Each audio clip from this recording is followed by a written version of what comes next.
Good afternoon. This is Jay Waters. I'm with the Americans in Wartime Museum and the Voices of Freedom Project. Today is 10 November 2019. We're down in Yorktown, Virginia, and I'm with Mr. Terry Charles Bohlinger. We practiced that, but I still That'll work. Terry Bohlinger. So good afternoon, sir. And if you would, for the record, just tell us your full name and where you were born. Sure. I'm Charles G. Bohlinger III, nicknamed Terry. Nobody knows me by Charles. I was born in Canandaigua, New York in February 1945. February 1945. Okay. And you mentioned briefly a minute ago, but family members, parents, grandparents, uncles that had served in the military before? Oh, absolutely. My dad and my mother were both serving. Okay. Dad was in the Army Air Corps. He says he had a stint with the Navy, but crashed too many planes, so he had to switch. He was also in the ROTC unit, I believe, at what now is Oswego State University. My mother was there in Oswego as an Army nurse. She signed up, she always told me, volunteered, because at the time they were hurting for nurses, and the Department of Defense was considering drafting women for Nurse Corps. Yeah. In Oswego, it was significant. President Roosevelt invited some of the refugees from these German concentration camps to be his guests. So they were there in Oswego. My mother was taking care of Jewish folks from these concentration camps. Okay, and you mentioned an uncle as well? Oh yes, every one of my dad's brothers served, and there were 5 of them. Uncle Art was killed during the Battle of the Bulge. Okay, yeah. And he was the only one. Grandma Bohlinger always talked about when the Army officer and the local priest came up to the house, and they lived at 12 Storm Street in Dobbs Ferry, and gave them the news. And she always said that Grandpa's hair turned white just thereafter. Yeah, it must have been a tough day. It was, yeah. But it was a tough war, and you read the history of the Battle of the Bulge. Yeah, absolutely. It was it was not a cakewalk. Well, so for you, Terry, what war did you participate in? I served in Vietnam. Okay. I was in the Army National Guard in New York, 27th Armored Infantry Division. I signed up there in Oswego, the local guard unit. Did my basic at Fort Dix. Came back, and a few years later I was doing NCO school. We went down to Camp Smith. We had TAC officers from West Point. They were tough, but we all did well. From there, I'd finished in the upper third of the class, and I got kind of talked into, encouraged to go to OCS. And so what year was this when you first went in? I went in 1963. Okay. It was June. And that was the New York National Guard. New York Army National Guard, yeah. And I stayed with them, went to OCS at Fort Benning, Georgia, finished that in 1966, and was commissioned at Fort Dix. I met my unit up at Fort Dix. We were doing our annual 2-week training. We were a mechanized infantry unit, so yeah, we had, I don't think, we had the older 113s. They were taller. Well, what actually, though, just backtracking a little bit, what was your motivation? What led to your decision to join the New York National Guard? Well, everybody was getting drafted. We were already into war. Okay. And it was right. It was a noble cause. So you voluntarily signed up? I voluntarily signed up for the war after I got commissioned. During my OCS, everything down at Fort Benning was getting ready for the war and making lieutenants and airborne ready for the war. Did you go to airborne school as well? No, they wouldn't let me go to airborne school. They said I was too blind. Well, as a guy that wears glasses as well. Well, then I had an eye shot out. To that too. Now, when you were going through either the initial basic training or later OCS, were you, was it a mix of draftees and folks like yourself who had volunteered, or was it mainly still in 1963 were you still running into a lot of volunteers? When I was at Fort Dix, more than 90% of my company was National Guard folks. Yeah. So we were all there together. We had several draftees too, but most of it was National Guard. Who had volunteered, right? Okay. We'd all volunteered. We were serving, and our Sergeant Black, he was our field first, and he, as we finished our 8 or 9 weeks there, he was almost in tears because we had beaten most records. Wow. That's good. He walked the death out of us, but we did it, and we slimmed down and kept walking. He was a Korean War vet. He had a CIB, something we all admired. Yeah. Because we knew he was a soldier, and he really was. Well, one more kind of background type question. So, and not related to your chronological order here, but think back to September 11th, 2001, and the terrorist attack on the Trade Center and the Pentagon. Where were you that day, and can you describe what happened and what you were doing that day on 9/11? That day I was home. And where was that? Right here in Yorktown. Okay. And my wife had left to go pick up our son. He was down at Fort Jackson. And I was calling church, and one of the ladies at church said, "Turn on the television." So I turned on the television, and there it was, the Twin Towers. We saw the one burning, and then the second one shortly thereafter on the screen was hit by an aircraft. It was terrible. Yeah. And now today we've got all those firemen and people that were rescued and those that got out of those buildings suffering with exposure from the asbestos and whatever else in that building. Not good. Well, and related to your family, then, you just mentioned a son that was at Fort Jackson. So is he in the military, or was in the military? No, he was in the military, and my wife drove down to pick him up. And of course, by the time she got to Fort Jackson, her her ID card as a dependent was very difficult to get through the doors at Fort Jackson because we were recognized to be in a state of war. Yeah. And we were. Yeah. Okay, well, so then back to the training you had gone. Tell me just a little bit more. What was OCS like in sounds like 1963, 64, you're going through OCS? I went to OCX, finished up in 66 it was. Oh, 66, okay. 66. Everything was, we're going to win in Vietnam, Jody Cadence and so forth. Yeah. Our classes were geared especially towards the insurgent operations we were going through. It was not typical battle, but I'll tell you later, we were in battle line typical school, World War II, when we went into Apt Show with tanks and flamethrowers, and overhead we had helicopters.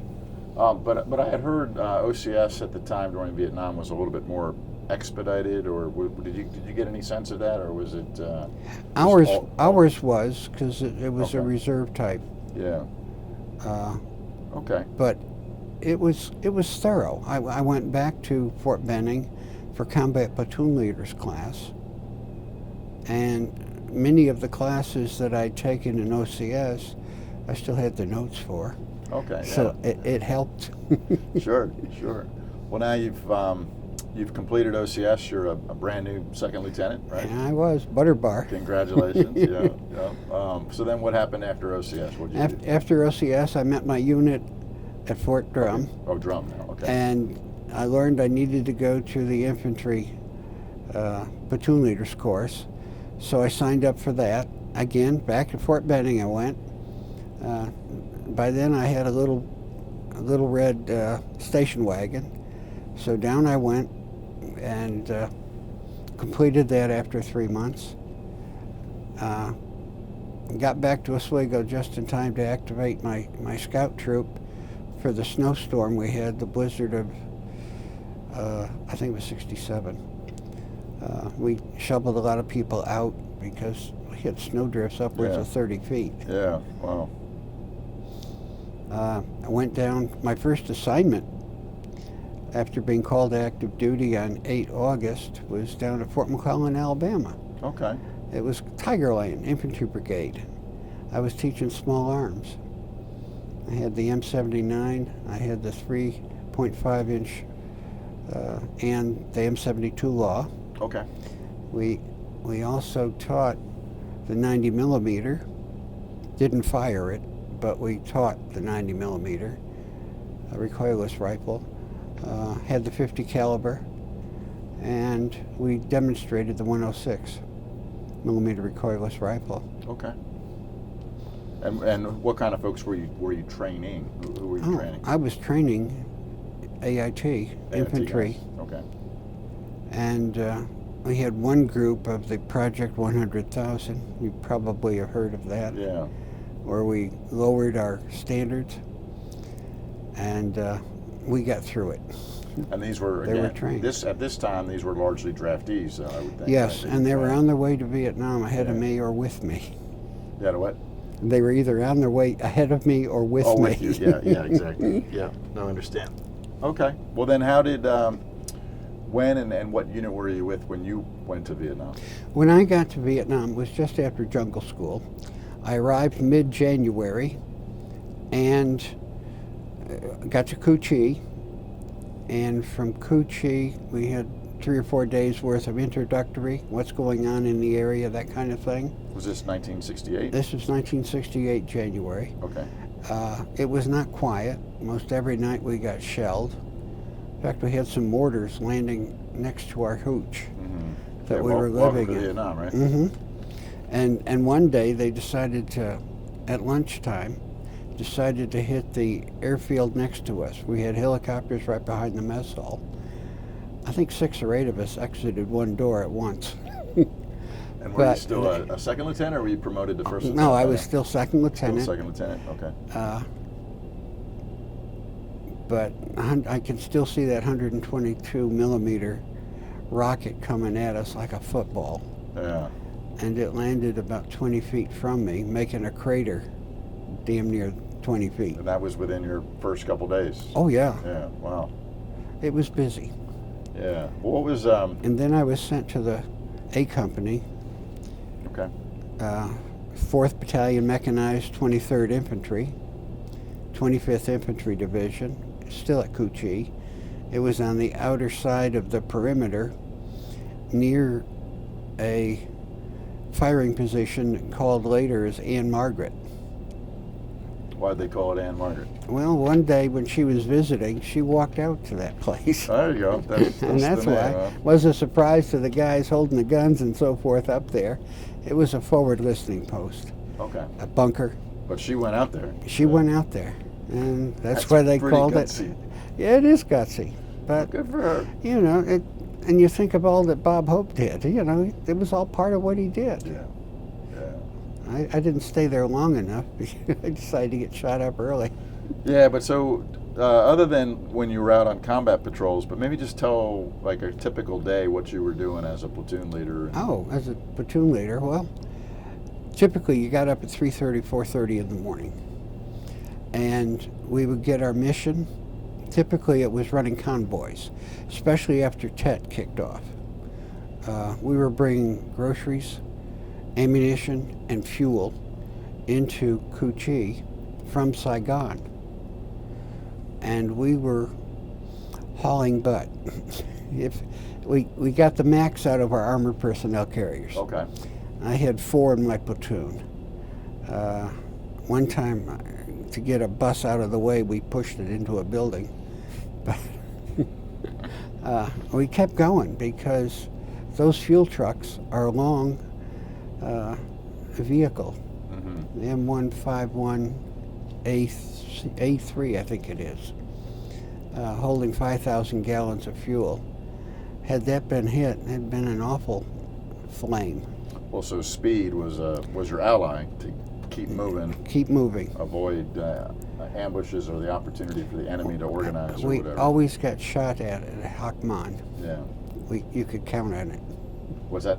Hakman. We Okay. always got shot at. Yeah. That was my first night I had to go there too as a platoon leader. Well, Okay. Sergeant Dan Smith was still running the platoon. It was pitch black dark.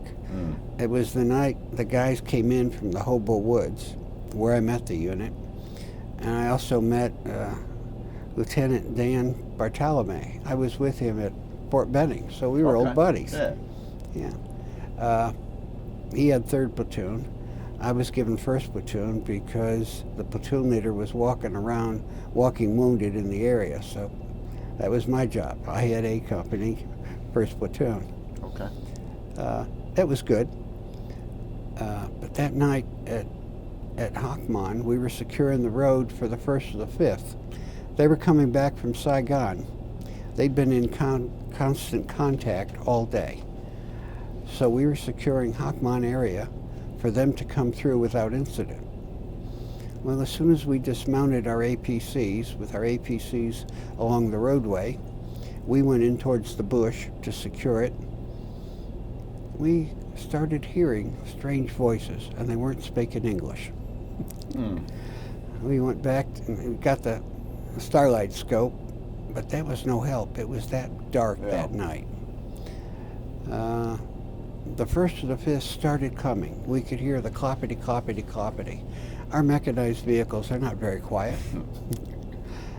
And I'm thinking that the enemy probably thought we were coming into them with an attack. Well, suddenly we started getting a bunch of green and blue tracers. We knew they weren't ours because our tracers are red. Well, they fired, we fired, got a couple RPGs towards us too. Our 4th Platoon laid down some fire. Sergeant Smith called them in, and that calmed things down somewhat, because 1st of the 5th, when they came through, they were shooting at the enemy too. Well, and we were between them and the bullets. It was not comfortable for a while. But after they finally got going, we got orders, hey, climb back on and get going. Well, I had a new pin belt. It was one of those pressure release. I had to go back and find my 45. Oh. I turned that in as soon as I got back to the armory. I didn't need. So you found your 45. I did. I wasn't going to leave it for Charlie. And you didn't want to be the lieutenant who loses his weapon. Not the first time. So we got back, and when we got back into daylight, I had to rip open a wrist. I still got that scar right there where the watch sits. I picked up a piece of metal fragment. I got to find the aid station. You think you actually got hit by something? Oh, yeah.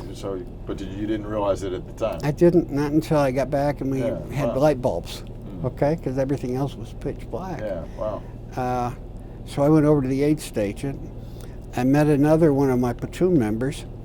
He'd been securing along the roadway, but picked up a ricochet round and had a big welt in the back of between his flak vest. Wow. And his neck. And Dave later was killed, unfortunately. Oh, I'm sorry to hear that, but I did find the medic. He remembers me because as the unit came in that day, the first sergeant had the GI cans loaded with ice and liquid. Oh, okay. All right, the typical celebration. Like beer. Well, yeah, I brought one in with me. So I shared it. I shared it with with Dave. One can you shared, or oh yeah, I only had one, one at a time. One at a time, and shared. That's good. Shared it, but the medic, of course, he was going to stay straight, and rightly so, because he was on duty. But he remembers later, because they can't find the paperwork on that first injury. But the next day, he actually wanted me to go in to battalion station because that wound was so deep that he thought I needed a stitch. Well, it was probably already 1 o'clock and I was going to get up at 3:30. Are you kidding me? Get me go to sleep. So that's what I did, and we called it a night. Okay, and that was still very early in your time there. That was my first day with my platoon. Wow. Well, I guess kind of looking at the rest of your tour, can you just tell us some more about specific combat operations that stand out? Most of it was back and forth with convoys. One day we had to go to Trang Bang, and as we approached the village, there was a North Vietnamese flag hanging among the trees. Wow. an urban compound there on the right side of that roadway, MSR1, that goes all the way from Saigon by Cu Chi all the way up to Tainan. Okay. Had been overrun that night. Mm. Captain Lamb, our CO, he went in, and no one was alive. Wow. So back we went, back down to Cu Chi. I secured the Cu Chi urban compound one night with additional firepower and my 4 APCs. We had to call in a medevac to pick up one of the urban soldiers who was ill. Mm-hmm. Might have been appendectomy of some sort. Okay. But Sergeant Smith called him in with a flashlight. No incident. They got loaded out. We all went back to bed. Okay. Yeah. But that whole other compound had been overrun and The one at wiped Trang out. Bang was wiped out and gone. But there They were think no, a Kit Carson had given. Okay, but there were no Viet Cong or North Vietnamese soldiers. Nobody was securing the area. Okay. They went in, did their killing, and left. And left the bodies and stuff. Not good. And I was always worried about the kids because they came up to our tracks. And our tracks are big targets. Yeah. And RPG's a pretty decent weapon. Yeah. Okay. Did you have any engagements where you could actually see enemy soldiers firing at you? No, when we were going in and out from Saigon to Tan Son Nhut, never saw who was firing RPGs at us. Mm-hmm. But every day we got fired upon. Yeah. Always. So you could never. So yeah. So you just have these not random, but you have these attacks. Stuff's coming at you, and you can kind of see where it's coming from, but you never saw the. Never enemy. saw the enemy. Yeah. Not at all. Wow. What was that? That must have been kind of a little bit odd, right? That you never saw the enemy. Never saw him until later at Cho. Okay. What happened? What happened there? Well, we got called out on the 13th.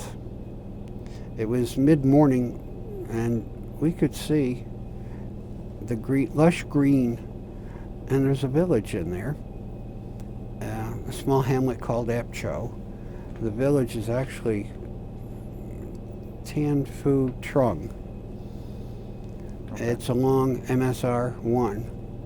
And I'm really thinking, because it's so close to Hoc Mon, that it might have been a listening post. There was North Vietnamese in there with the Viet Cong, and at night they were lobbing 122s into Saigon. So that was part of their plan, Sure. wipe out Saigon and Tan Son Nhut Air Base. Well, Charlie Company, 3rd of the 22nd, the regulars, leg outfit, they'd been there about 10 days earlier, according to what I've read history-wise. At that time, it didn't mean anything because all we could see was a village. I could see the F-4s coming in, dropping those tanks of napalm as they twisted into and let out their boom and fire, and helicopters laying down steel with their M60s machine guns. And then a sight to see all that firepower and. It was, and some of the guys recognized that. It's going to be rough.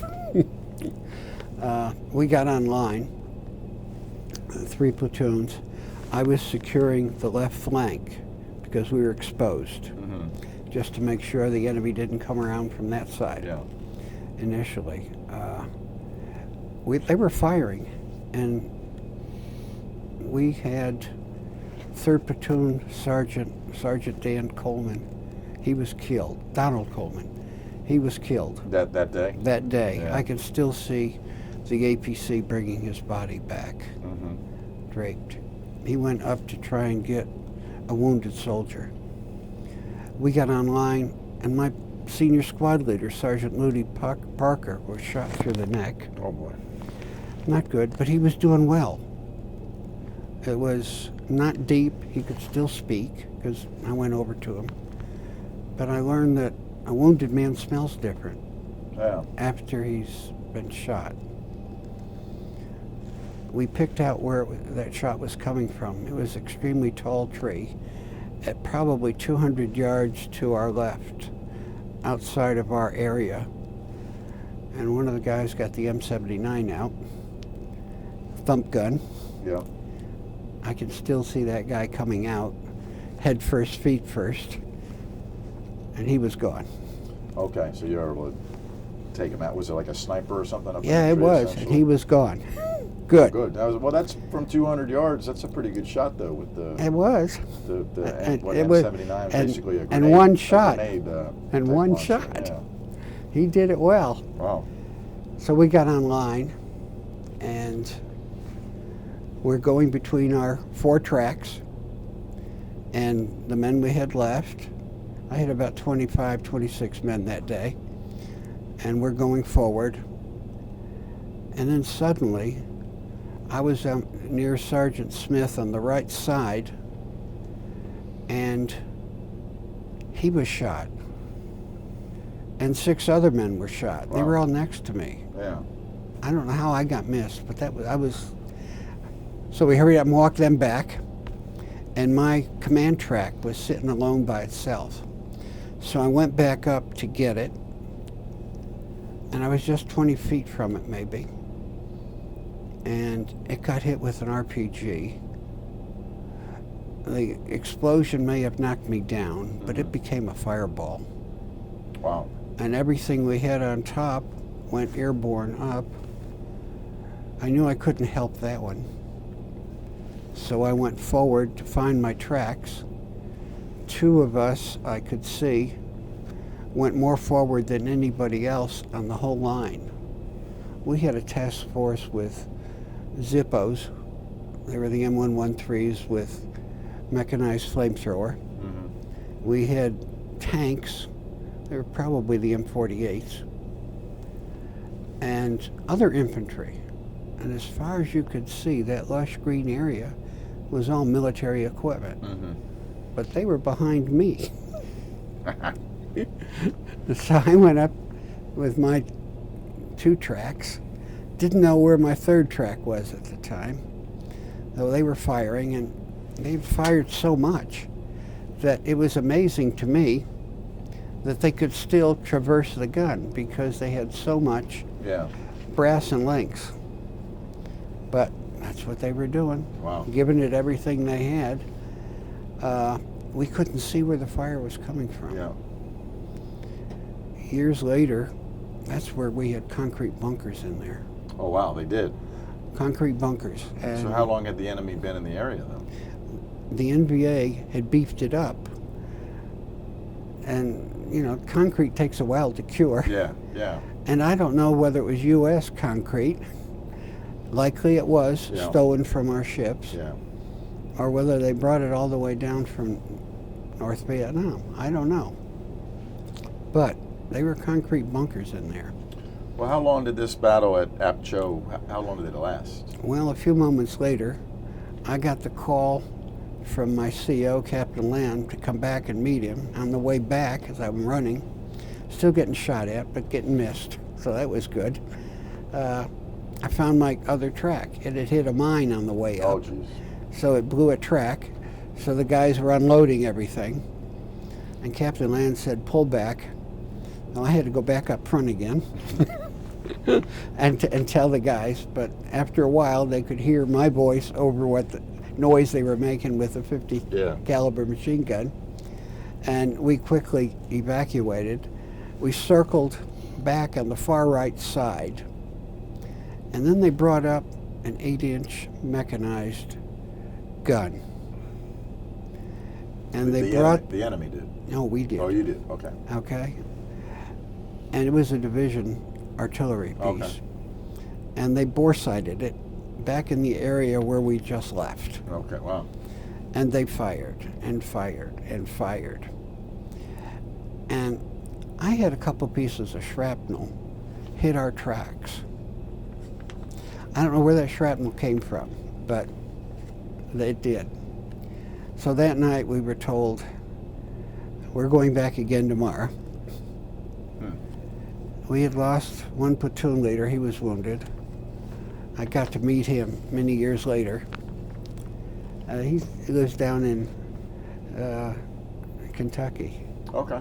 We keep up, especially around our anniversaries. I keep blaming him for setting a bad example. He got hit on the 13th, and I decided to do it the next day. Well, how did the battle end up?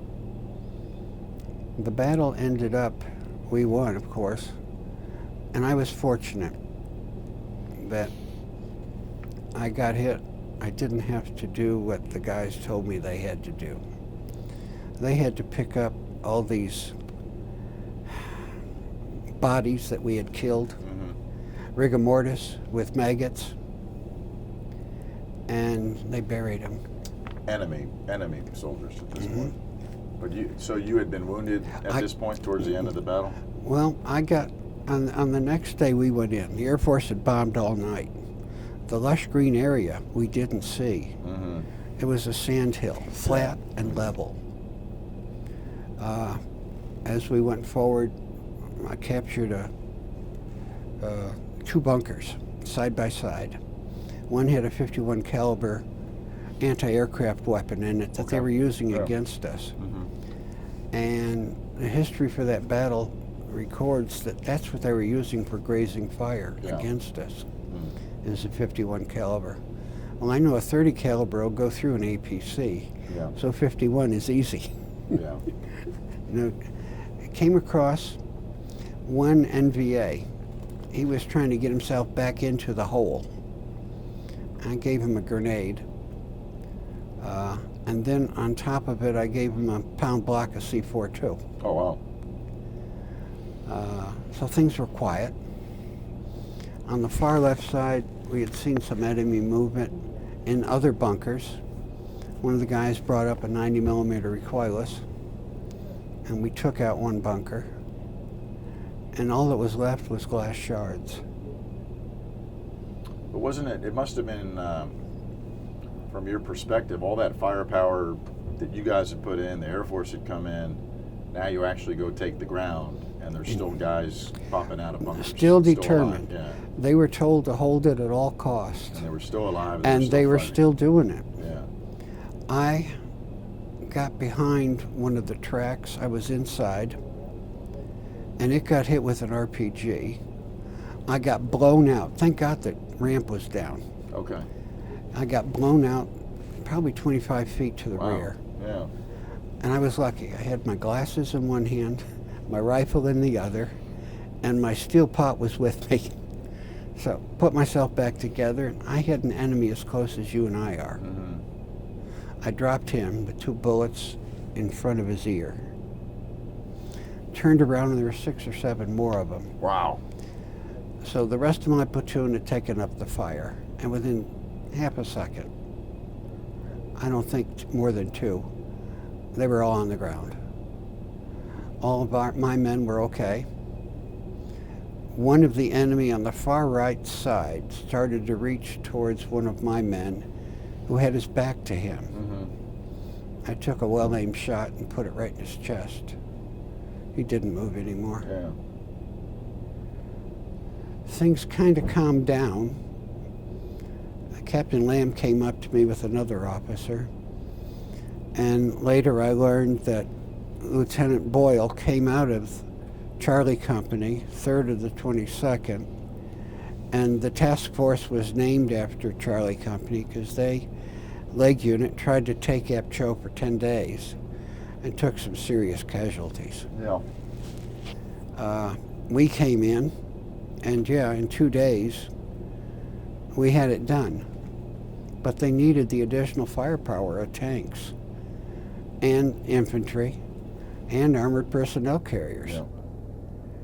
Yeah. And not without, sounds like, pretty heavy costs to your Oh, it was. Yeah. The first night, we had Vehicles. 14 wounded, 8 came out of my platoon. 1 killed, Sergeant Coleman. Yeah. Another platoon leader wounded. And I lost 1 track that day. The second day, one hit by the RPG I just got and one hit. that lost the track. And yeah, that's tough. And that's what it was. He gave me a job to go in that direction, out beyond our current position, to pick up 4 Charlies that were in a bomb crater. The battalion commander was flying overhead. He dropped smoke to give us the direction of movement. And he wanted to know if I was okay. I thought I was, but I had blood all over the left side of me. So that RPG gave me a second wound that day. It's what it was. I was okay. So, my platoon plus 2nd platoon, and then I had the 2nd platoon sergeant come up, and off we went in that direction. We got pinned down a few hundred feet into this mission. I couldn't see where the guy was shooting from. He got 3 of my men right off the bat. Wow. My medic, he was taking care of them behind a small wall that was a building probably the day before. Yeah. Went to the right side, went to the left side. I was drawing fire, but he was missing. Good. But I couldn't see where he was coming from. Yeah. And nobody could. So I went back a little bit on a higher knoll and was looking and still didn't see him. He was still shooting and he was still missing, so good. Turned around to tell my RTO, tell the Captain Lamb I'm in trouble. Yeah. Come dig me out. Well, that's when I took the first bullet through the chest. It cut my right lung. I knew I had a sucking chest wound. I've been through all those 8 classes. They told us what a sucking chest wound was. I knew what to do for my first aid, but I was in no shape to do it. So I got back up again. I took another bullet through the face. As I was turning around, it came through here and cut out most of my cheek and cut the optic nerve to the right eye. And then I think I passed out for a little while. 30 years later, I learned the story of Brock and a guy by the name of Tom Dunkel carrying me out with Chris Engblom and Paul Baldwin. Paul tried to give me CPR, and Brock says I'm one of his worst nightmares because as he was doing the CPR, I was having the air flop here from the open chest, open cheekbone. But they walked me out. I told them I couldn't see. And later I remember laying flat and feeling the heat from the ground. Yeah. Vietnam was hot. Yeah. And I'm hearing these American voices coming at me. And they were going to pick me up and put me on a helicopter. I could hear the helicopter in the distance. But they were saying they're going to leave my rifle. No way. Yeah. So I grabbed my rifle, raised it up, and that's when the last bullet hit me. Oh, jeez. And one of my dumb thinkings was, I always wondered what it was like to get hit with a bullet. I could see the bullet cross and the blood gushing down to my elbow and down to my armpit. And yeah, the blood was warmer than the ground I was laying on. Wow. Well, so did they medevac you out by helicopter, or what? I remember being laid on the helicopter because that was cold steel. Okay. And the first thing the guy in the back did was take my rifle away just as well. I had it off safety, of course. Sure. And he took it. I remember hearing Captain Lamb's voice, although some years later when I talked to him, he doesn't remember being there, but it sounded like him. Okay. And off I went. I was unconscious for 3 days. They sent me to Long Bin. I woke up probably 3 days later. I was kind of in a pumpkin mask. I couldn't see anything. Wow. And then later I was evacuated to the 249th at Camp Drake, Japan. And then on St. Patrick's Day, I arrived at Walter Wonderful and stayed there until June of '69, where I went to Fort Lee and continued. I was able to stay on active duty until all my hospital time caught up with me, and the Army said, "You ought to retire." Yeah. But so after being medevaced out of Vietnam, you did not return to No. Vietnam? No, my lung collapsed once while I was in Japan, collapsed again in April, and I had thoracic surgery sewing up the right lung. It wouldn't heal by itself. And that's when Washington was put on fire. Martin Luther King had just been killed. Yeah, let's go. Let's hold off on that. I want to come back to that at the end. But so these injuries obviously were pretty significant, and sounds like it was touch and go between your men getting you out of there and then being medevaced out. I mean, it was. Yeah, and here you are. Well, and they had to go back the next day to pick up my medic. I wear the Soldier's Cross. Yeah, hold that up to the. I wear the Soldier's Cross. Which is right there. Right. Oops. Okay. For my medic, Vernon Lackey. Yeah. I think he was behind that wall with our three men, and I was behind him at a little bit of a knoll, and I'll bet he exposed himself. Well, what did he? Was he killed or survived? He was killed, and the guys tell me, this is in 2000 when I met him at the 25th Infantry reunion in Spokane, that they had a choice, either me or he. And he was already dead. They think he was hit with .50 caliber. And they carried me out. I guess it was getting late, and they didn't want the enemy to have the upper advantage. Yeah. So out I went.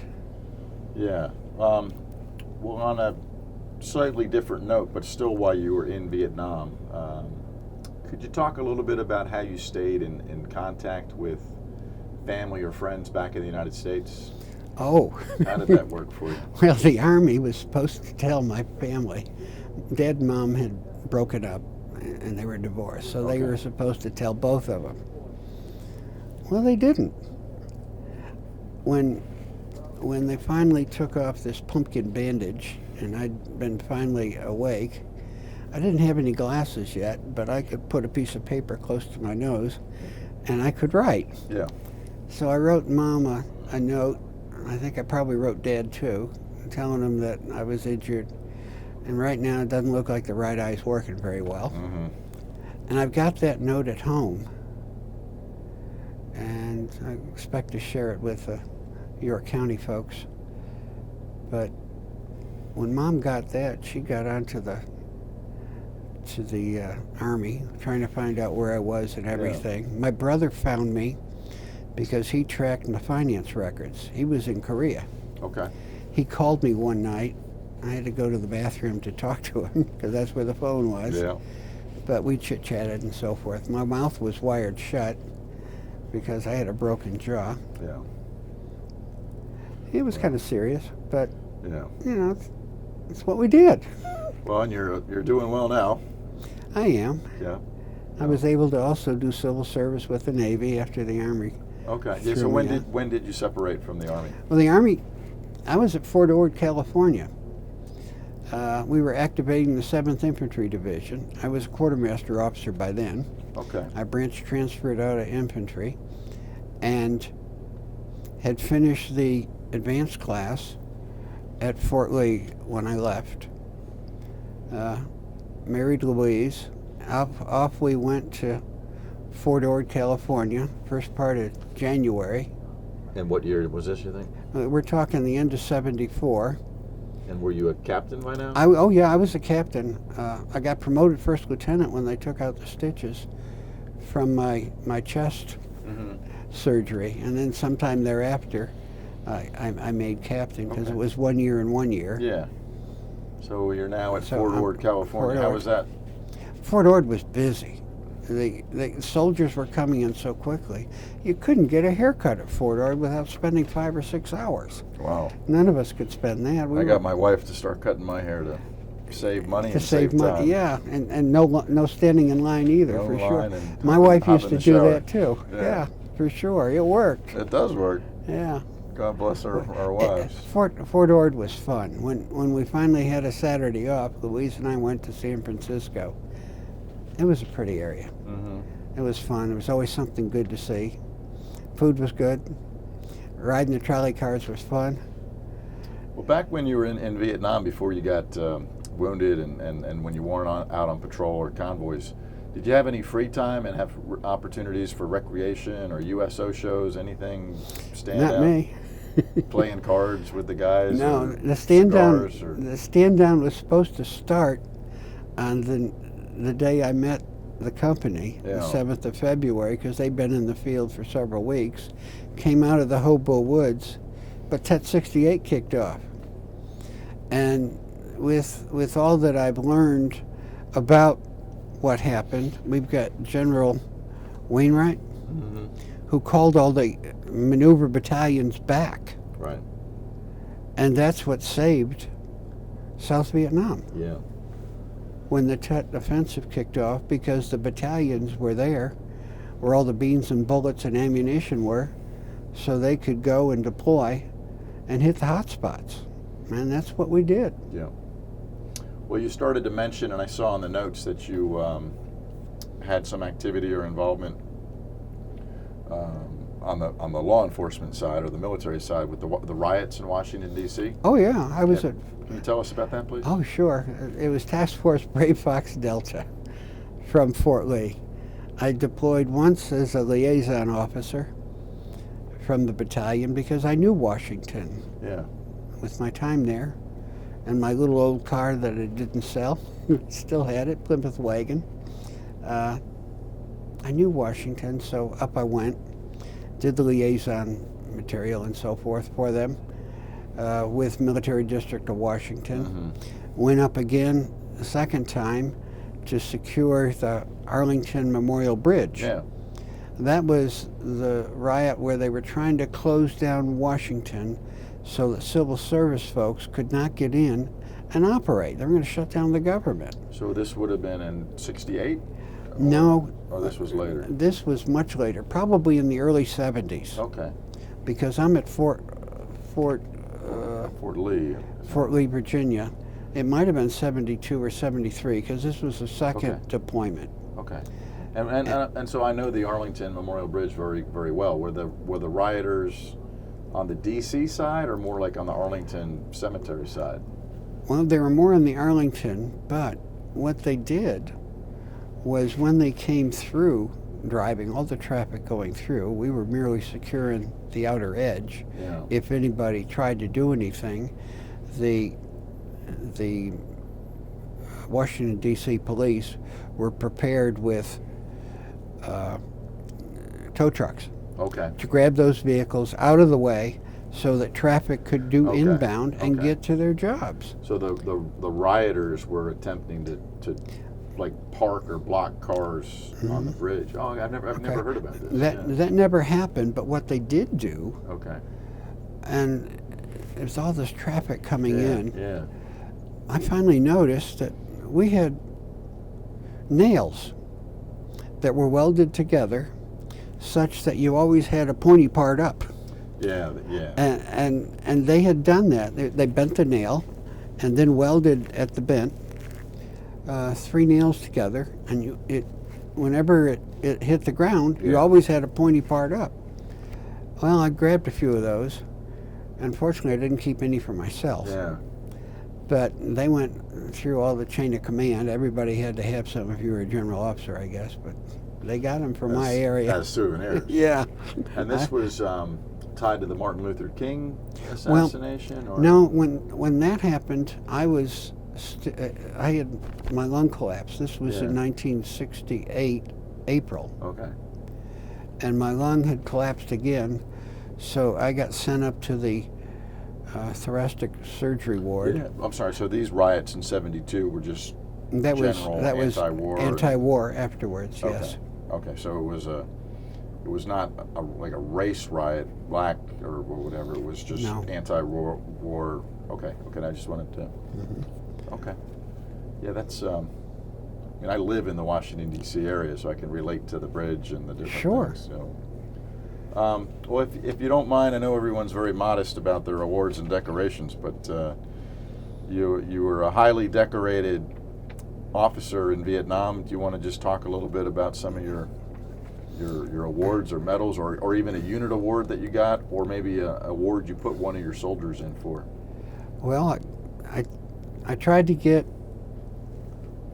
Well, first off, I was awarded the CIB. Something every infantry guy. Well, tell combat infantry badge. Exactly. I know what it is, but someone else there it might is. not. Yeah, so Miniature. Am I in? I'll move this a little bit if I can. Go ahead, keep talking. Okay, I got the combat infantry badge. I was also awarded the Bronze Star Medal with Go V ahead device. Go ahead and point at it. Okay. So there's the combat infantry. Combat infantry badge. Bronze Star. Bronze with Star the with V right next to it. For valor. In For valor. combat. And then we got Bronze Star Medal. I feel the Army still owes me 4 or 5. Yeah. But I got 2 so far. All right. Purple Heart multiple times. Yeah, and I got Army Commendation right there a couple times. Okay. One from Log X and one from 7th Infantry Division when I was serving there. Yeah. And then the rest, we got National Defense Service Medal. And then, what have I got? Oh, this is Vietnam Campaign Medal. Okay. With service stars on it. And then behind that, we got Vietnam. Okay. And on your other side of your jacket, I saw the 25th ID. Yep, that's pin. 25th pin with my battalion crest. Okay. Brass. The Tomahawks, was that what Tomahawks. you guys? Mm-hmm. Yeah. 4th Battalion. And they're out at Fort, out in Washington. Spokane. No. Seattle. Yeah, okay.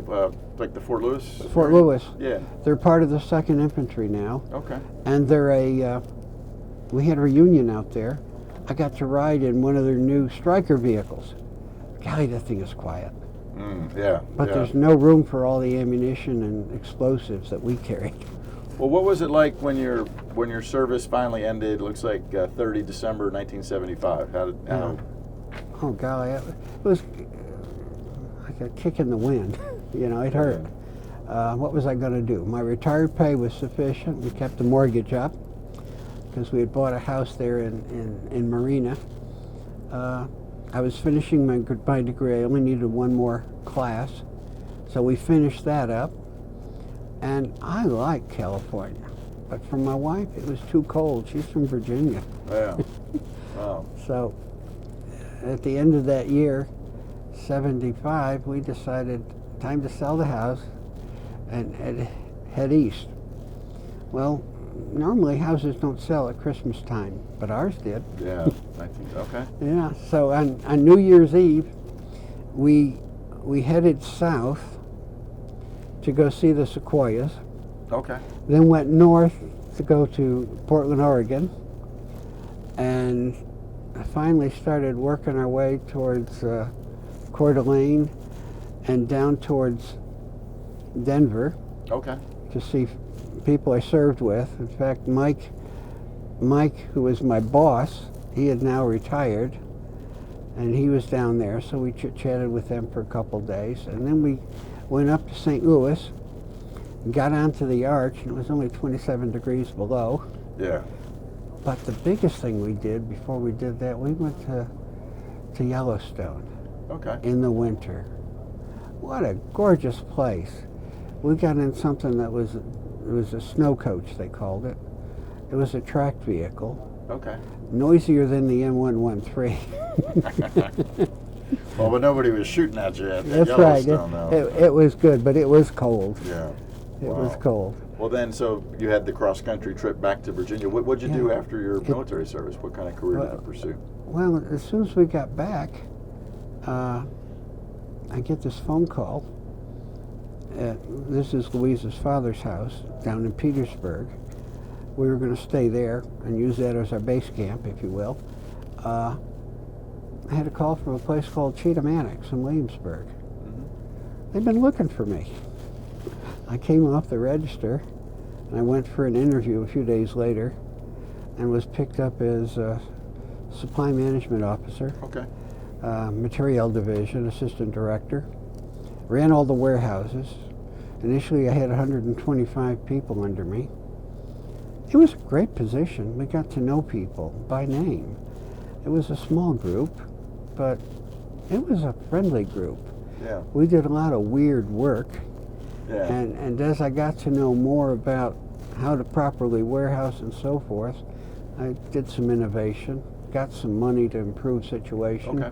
got some better equipment, and we were storing $1 million periscopes on cantilever racks. That's better than leaving them on the ground. Sure. Yeah. We could stack it up. Well, how would you say that your actual wartime experience affected the rest of your life? Well, I didn't know I had post-traumatic stress for 30 years or so, but it came out, and I was later diagnosed. Wartime experience, I've had a couple more surgeries to keep my face together and level off my right eye because it was really sunken in. But I'm doing okay. Today I help veterans at the DAV. Yeah, tell us a little bit about that. I help veterans most every day get their claims done with the VA. Yeah. The VA can be a scary organization. Yeah. If it's not on the right paper, they don't want to look at it. Yeah, I saw you talking to that I Coast can Guard speak guy. VA. Yeah. I And saw you talking to that Coast Guard guy out there too. Yeah. That might be able to help him. absolutely, that's what we're here for. Well, we're kind of wrapping up, Terry, and I guess the second to last question would be, if you would want one thing for grandchildren or great-grandchildren or just future generations to know about you and your wartime service, but your overall body of work, all of your service to the nation, what would that be? What would you want folks to know? It's right to serve our country. There's no other country on earth like ours. We got some problems going on today in Washington. We could talk on that for hours. Yeah. But it's right to serve. The privileges, the freedom, come at a cost. Yeah. No, I totally agree.